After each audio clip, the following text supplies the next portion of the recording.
founder and co-ex-employee of Madman Advertising. I was just about to give an exposition on the roles and responsibilities of the Senate in the Julio-Claudian dynasty, and I was hoping you would like to come along. Join me, won't you? So to begin, I'll be talking to you about the nature of the sources and historiographical information of the historians of the time. Then I'll move on to the Senate's roles and responsibilities in each of the individual reigns of the Julio-Claudians. So, to assist me in talking to you about our sources for the time period, I'll be using an amazing tool called Present. Prezi. Anyway, come along. I just need to turn on my computer.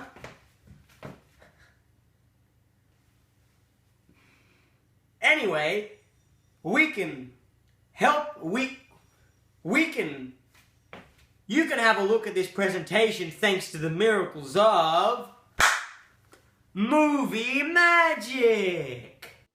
Whoa, so it seems like you have joined me in the Matrix, or should I say, with movie magic. Anyway, now we have to talk about the sources of the historiographical information in regards to the Senate's roles and responsibilities in the Julio-Claudian reign. It's a bit of a mouthful, isn't it? Anyway, what sources do we have? We have a guy called Tacitus, and we have a guy called Suetonius. They were both pretty cool dudes, and they were both Roman historians. But Tacitus, he was a bit different than Suetonius. He was born about 69 AD, and he was one of the chief historians that we have in the area of the Julio-Claudians. He wrote the books, The Annals of the Roman History, and he served as the position as praetor under the Dominican, which would have heavily influenced his work, but I'll talk about a bit like that later. Also, we have Suetonius. He was born a bit later than Tacitus and actually lived in the 2nd century AD. He served under Hadrian and Trajan, and he didn't have any traumatic experience dealing with a horrible emperor like Domitian, as like Tacitus did. He's the other chief and almost first-hand source that we have of Julio-Claudian time, because keep in mind that we do not have any first-hand sources straight from a senator, or coins aren't much help in this era, and statues aren't much help either. First off, we have a bit of problems with Tacitus. Tacitus hated the Julio-Claudians, and this can probably be attributed to his experience with Domitian. Domitian treated him really badly, but in retrospect, Domitian's reign was actually pretty decent. It was horribly efficient, which kind of works for it and against it. He had a massively negative bias against the Julio-Claudians, and Francesco Santoro El Hora describes Tacitus as distorting the effects of power and placing a heavy emphasis on spectacle. He was evidently quite negatively biased towards the Julio-Claudians, so those are some of the problems that we encounter with Tacitus. With Suetonius, it's not as bad. Suetonius seems to really dislike Claudius. We don't know why, he just didn't. His histories are written, according to historian Zoe Lowry, as trying to force a moral message out of the actions of the emperors. Suetonius wrote a book called The Lives of the 12 Caesars, and it accounts 12 Caesars. And that's before and after the reign of the Julio-Claudians. But his histories, as with a lot of ancient histories, were writing to get a moral message out of it. So this is a bit of a problem for us modern historians, because we don't like history that's distorted. We like it factual and scientific. So he could have actually made some stuff up to force a moral message. So we don't actually know what's true and what's not, except that we know that it's probably all going to be an overview, and the details may be a little bit distorted to suit what he was writing towards. But can we trust these guys? Yeah, I believe we can. For an overview, but not necessarily for the details. This is really important to understand, because while albeit they were writing possibly fictional bits of the Julio-Claudian reigns, but as with any story, there is always some element of truth, and when you're writing about real people and real events, there's probably going to be a bit more truth than others. So that's one thing that I think we can attribute to these things, is there's going to be a really good overview, and it's possibly, because it's a little bit biased, gives us an idea of what the people thought about these Julio-Claudians, and what the Senate may have reacted against them in regards to the taking away of their roles and responsibilities. And another thing to keep in mind is that ancient historians didn't write history like we do. We are very we're all about proper history and factual history and everything being scientific and logically correct. Whereas these guys, they were writing, one, non-chronologically, they were writing for a moral message, and they didn't care. They wanted a story, not necessarily the plain facts. As well as this, we can actually contrast their works with other historians of the time, like Josephus, and we can contrast Suetonius with Tacitus, and Tacitus with Suetonius. So there are lots of things that we actually can do to make sure that these guys are telling us the truth. So these are the two sources that we have, Tacitus and Suetonius, in their individual works. There's not much that we can do with coins or statues, except for the fact that Caligula stopped the Senate printing coinage at one point, but we'll talk about that a bit later. So I hope you enjoyed your little stay in the Matrix, and we're going to go back to the real world. Back to you, real world, Tim. Well, I hope that was helpful, but let's move on.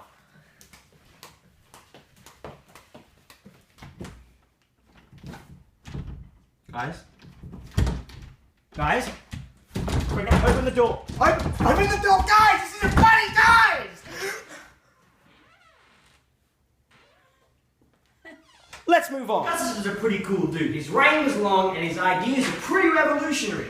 It was in this time that the Senate's roles and responsibilities fundamentally changed. They went from being a political powerhouse to essentially yes men, or even, and if they weren't yes men, they were dead men. The public image of the Senate and the Roman Principate was that they were equally governing bodies, but this is not at all the case in the Roman rulership. Hey, shut up. Anyway, this declining roles and responsibilities in regards to the Senate was actually the catalyst for them having little to no responsibility during the Julio-Claudian reign. So, that's where we head next, the juicy part of this assignment. I mean, exposition on the Senate's roles and responsibilities in the Roman Empire. So let's move on to the juicy part. What? First off is the Senate's role within our good friend Tiberius. Their roles and responsibilities pretty interesting because Tiberius wasn't all that great of an emperor, but this makes the Senate's roles and responsibilities all that more interesting. To talk to us about the Senate's roles and responsibilities in the reign of Tiberius is our good friend Tessa. Take it away, Tessa! Tiberius was the adopted stepson of Augustus, and inherited the position of princeps in 14 AD. Tacitus records that the Senate tried to give Tiberius a lot of control over the empire, but he refused most of it. There isn't much of a consensus as to why he did this, but we can assume that maybe he just wasn't a natural-born leader, or enjoyed his job as a general a lot. We can never know for sure. Tiberius did not want to be emperor, and because of this the Senate was dumbfounded on what to do next. Tiberius eventually accepted the roles placed upon him, but this essentially marks the beginning of the deterioration of the Senate's relationship with Tiberius. The Senate's role began to deteriorate more and more over the reign of Tiberius, and he took away all of their power, and left them with the election of magistrates. The Senate essentially went from being yes or bypass men for Augustus to just a title for Tiberius. Their role was completely changed, and they had little to no responsibility. However, the Senate, with what little power they had, were unable to operate without the princeps, so Tiberius withdrawing to Capri really screwed the Senate around. During his reign they became more subservient than ever. He also introduced the idea of maestas. Thank you for that, Tessa, for that amazing exposition of the reign of Tiberius and the Senate's roles and responsibilities within that reign. How awesome, am I right? Anyway, there may have been a couple terms in that exposition that you may not have understood properly, namely maestas. Maestas was a law that essentially was passed by the emperor that restricted the Senate from saying anything about the emperor that he may not like. It was treated as treason, and punishment was often death. Anyway, this put the Senate on the black foot, which means that the emperor could not be upset by anyone, really putting the Senate without any power. Oh, now, let's talk about Caligula. There isn't much to talk about, really, if you ask me. The Senate had just come off the big and horrible reign of Tiberius, only to be embraced by this fella called Gaius. Now, Gaius wasn't all that great, but his name was Little Boot to his mates. Anyway, he promised to remove Maiestas and make the Senate and the Princeps equally governing bodies. But that didn't eventuate because about 7 months into his reign, this guy lost his nut and everything went downhill from here. The Senate really didn't like him that much. He even renewed Maiestas. Anyway, he even at one point removed the Senate's responsibility of printing coinage. Now, printing coinage was one of the few responsibilities they had left, really. But, the Senate didn't like him very much. And to sum up the whole reign of the Senate's roles and responsibilities within the reign of Caligula was that they were essentially children. They didn't do very much, didn't have much responsibility. They were children. Have and always will be. Anyway, thanks for that. Back to you, Tim. Thanks for that, Steve. But now we move on to a very, very key time for the Senate after the assassination of Caligula and before the reign of Claudius. This was key in their time because after the death of Caligula, the Senate pushed for a restoration of the Republic. This was big because it meant that they would have regained their powers, their roles, and their responsibilities. This was really like, I don't know, like Thor and Kenneth Branagh's adaptation, like regaining his power, you know what I mean? But except for the Senate wasn't Chris Hemsworth and the Praetorian Guard stepped in, as they do. But anyway, you could one thing led to another, and you could say that a curtain was opened.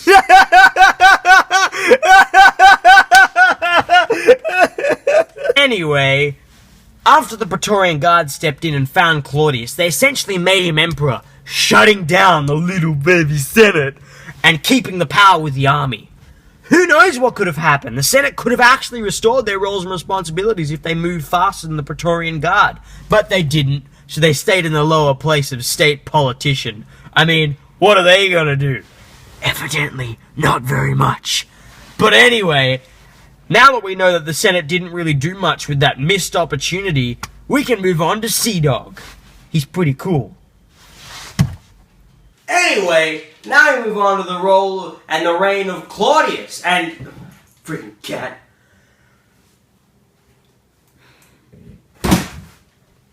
Anyway, now we move on to the reign of Claudius. He was actually a pretty decent emperor, and his reign was pretty cool. He was actually really good with the Senate, and he actually tried to restore a lot of their roles and responsibilities that was taken away from them during the reign of Tiberius and friends. By friends, I mean Caligula, and they weren't really friends. Anyway, he did a lot of things right with the Senate. First of all, he promised to remove Maiestas, and did it this time round, mind you, not like everyone else before him and everyone else after him. So one, he got rid of Maiestas, and he was constantly asking them permission for things. He was asking for permission to restore banished political exiles, and for people to come into the senatorial house. We can see this from a direct quote from Suetonius, and you can see it right now where you are at home, thanks to the miracle of movie magic. It's up here. No, it's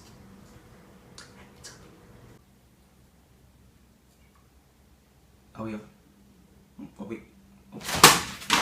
Anyway, that quote, crazy. Am I crazy?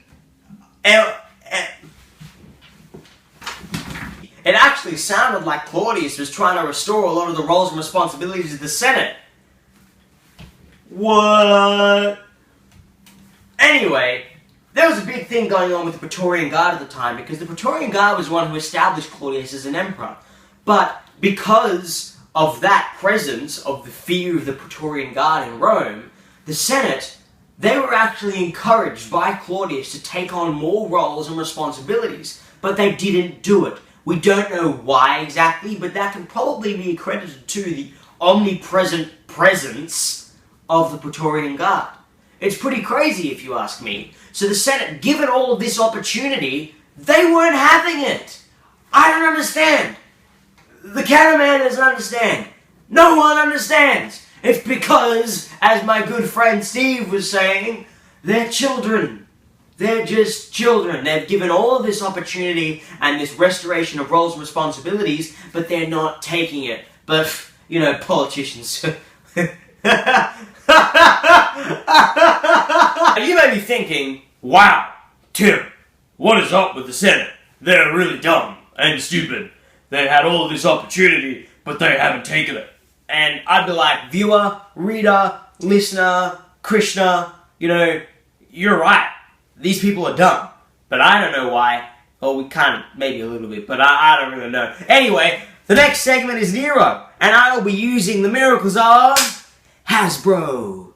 Join me for this next LEGO segment, won't you? The Senate's role and responsibilities in the reign of Nero was very much like Caligula and Tiberius. They didn't do very much. But anyway, it started off with Agrippina, this one here, killing off Narcissus and his gang, who were the leaders of the central administration established by Claudius. So they were all chilling and having a good time, you know, being like, hey, I'm Narcissus. And this guy was like, hey, I'm Pallas. And this guy was like, I don't remember his name. But anyway, Agrippina over here was like, and they were like, and Narcissus and his gang were dead, effectively removing the central administration that Claudius had established in the reign before.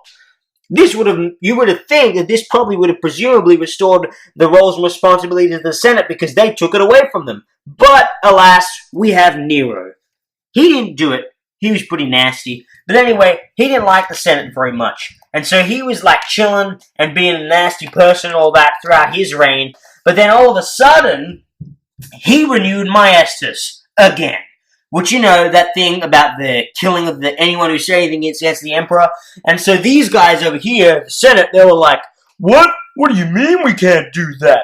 That's not very good. We want free speech. And this guy was like, no, man, we want free speech. We want to be able to say what we want against the emperor. And this guy was like, I shot first. So, you know, all these guys were like, oh, man, we want to say stuff against the emperor. But the emperor was like, how about no? Blah. And then this guy was like,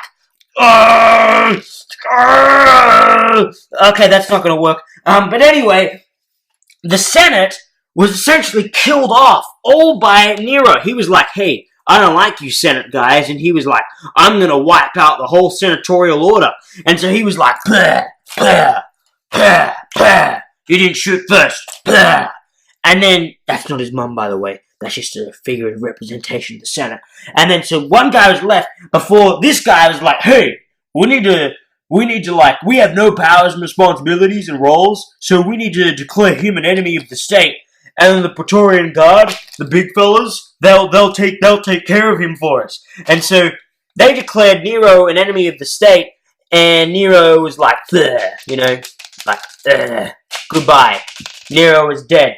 And so that was pretty much the whole of Nero's reign. The Senate didn't do much except for declare him an enemy of Rome. They were pretty lame, but you know, that's how they do it. So yeah, pretty much the entire senatorial order was dead except for a couple people. They killed off Nero and happy days. They got their power back. Not really. Now we come to near the end of our tour, and we're going to be talking to you about the Senate's roles and responsibilities in the year of the 4 emperors.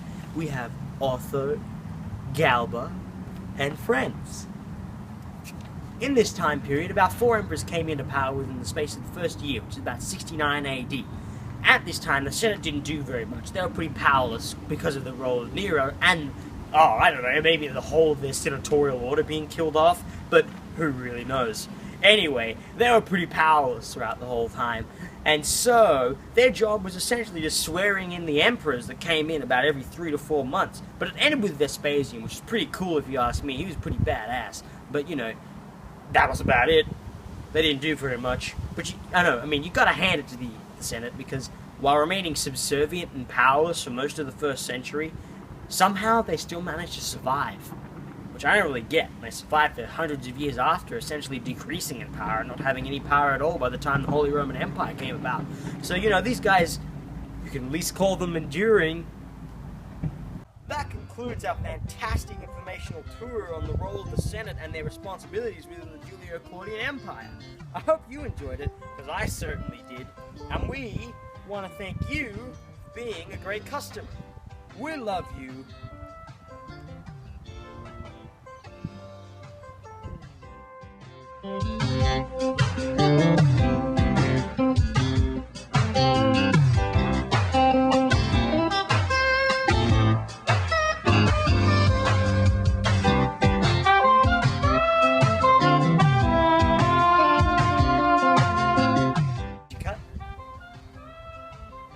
What do you mean? What the hell? Freaking A, man. Get the